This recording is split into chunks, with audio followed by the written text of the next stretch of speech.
ఓ కృష్ణ నీ విశ్వరూపాన్ని చూపించు అనగానే పక్కన ఎవ్వరూ లేరు.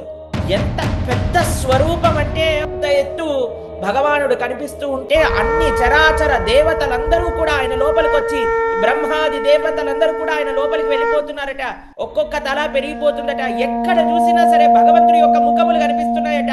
ఇటువైపు చూస్తే ముఖములు, అటువైపు చూస్తే ముఖములు, ఎక్కడ చూసినా ఎన్నో ఎన్నో చేతులు, పాదాలు, ఉదరములు, అగ్ని జ్వాలలు వస్తున్నాయట. దేవతలందరూ భయంతో ప్రార్థన చేస్తున్నారట భగవంతుడికి. అయ్యా ఏమి రూపం ఇది, ఎప్పుడు చూడని రూపం ఏంటి, ఇంత పెద్ద రూపం ఏంటి, ఇంత గొప్ప రూపం ఏంటి అని దేవతలందరూ స్వామికి శరణాగతి చేస్తున్నారట, నమస్కరిస్తూ ఉన్నారట.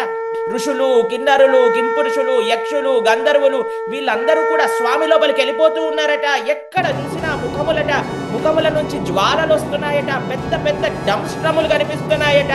కౌరవులందరూ ఎవరైతే ఉన్నారో, ధృతరాష్ట్రుడి పుత్రులు ఎవరైతే ఉన్నారో, భీష్మ ద్రోణాదులు ఎవరైతే ఉన్నారో వాళ్ళందరూ కూడా ఎంత వేగంగా భగవంతుడి యొక్క నోట్లోకి వెళ్ళిపోతున్నారట. ఎంత వేగంగా భగవంతుడి లోపలికి నోట్లోకి వెళ్ళిపోయి పెద్ద పెద్ద డంస్ట్రకు, కోర్లకి శరీరములు ఇలా కొట్టుకొని మొత్తం ఇలా చూర్ణమైపోతుందటండి. రక్తం అంతా కూడా భగవంతుడి యొక్క ముఖముల పైన పడుతుందటండి.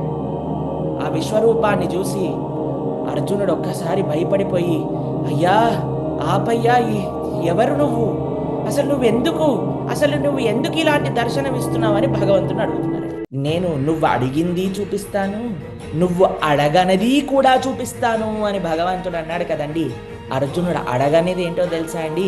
కాలస్వరూపాన్ని భగవంతుడు చూపించాడు. నేను కాలాన్ని, ఓ అర్జున. అరే ఫ్రెండ్స్, సబ్స్క్రైబ్ చేయండి.